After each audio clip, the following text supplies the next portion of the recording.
Hello and welcome to this video. Basically I want to make a post-mortem of one of my projects that is called MoveYourAss Dickbutt version, that is the following of laser version.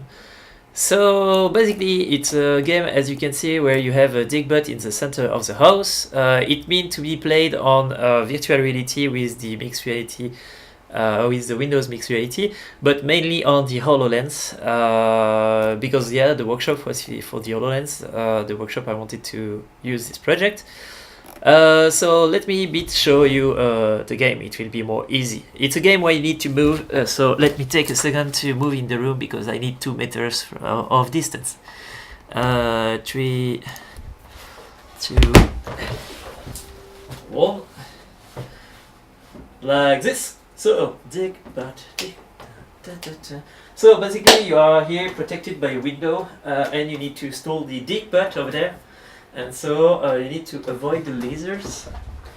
So I'll try to understand how the plane is going. Like this. Pop. Pop, pop, pop.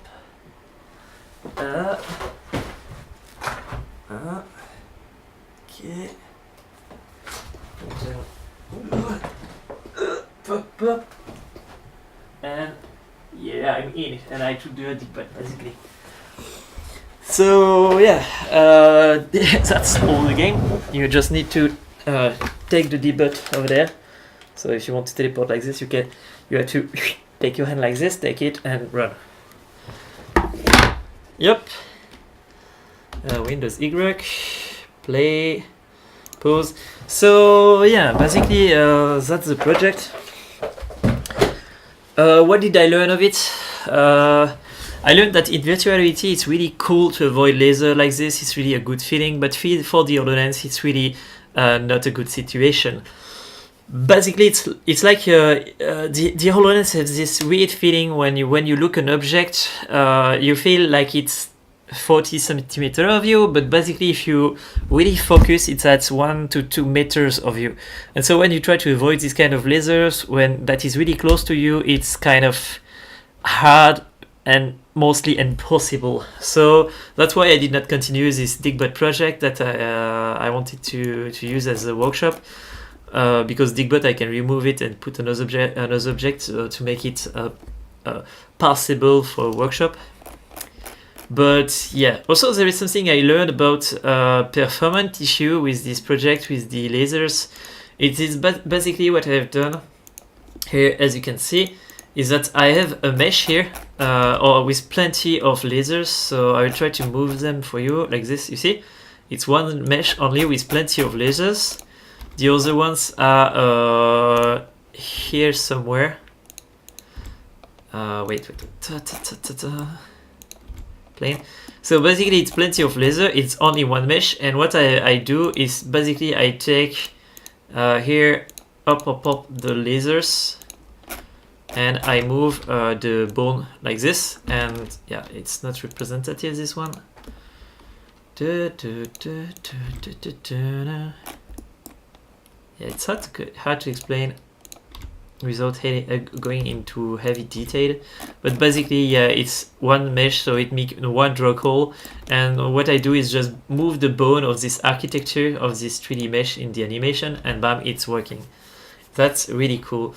And also a stuff I try with this project that is really cool is that now in Unity you have something that we call Unity Package Manager.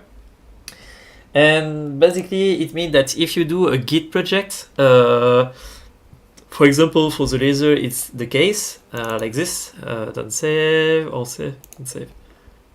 If you do a Git project outside of the project, okay, and you put a folder that is called runtime, you put an assembly with just laser, you can com Unity runtime, then it means that you can download a project in a project if you want. So here is the version with just laser and no Dickbutt and no Microsoft technology.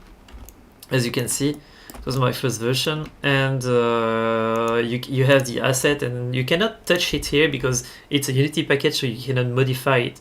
It's also cool because it means that most of the time when you create a project you want to modify those files, but technically they don't belong to you, they belong to the guy who creates this plugin, and here it's me, but So that's a good way to make some clean code and to have your own package from project to project.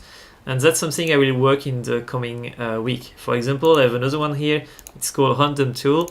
And basically, it's just if you want to ask to have some random value, it will give you the random value. I will show you. Pop, pop, pop, pop, pop, pop. Here. So basically, it's just a class with you ask a random tree, a random vector, and it returns random. But basically, it's in another project, so I cannot modify it here. I need to modify over there. But when I do, it's modified in all my projects, and it's really, really, really cool. So how I managed to move the lasers if they are all one? Basically, I try to find you an example. Yep, right here, random, or maybe round, rotate, rotate. So here, basically, yeah, it's super fast, super far. Here, okay. So we will succeed to do it. Basically here I have a point. This point is called drop axis lasers, and what he do is go claim a laser. So it will claim a laser he want to use in the lot of laser that is in the one mesh, and he will take some bone over there. He will take the reference of the bone and say it's mine. Now I'm using it to rotate in those axes, and basically, yeah, how we can say that where is the start point is just here. I say it's the start point, the direction. For example, if I want to rotate on the Y or the Z, it's just modify here, and it will change a bit everything. But yeah, so yeah, a bit confused about the explanation because there is not a lot also to explain. So here is the project that is called MoveYourAss Dickbutt version.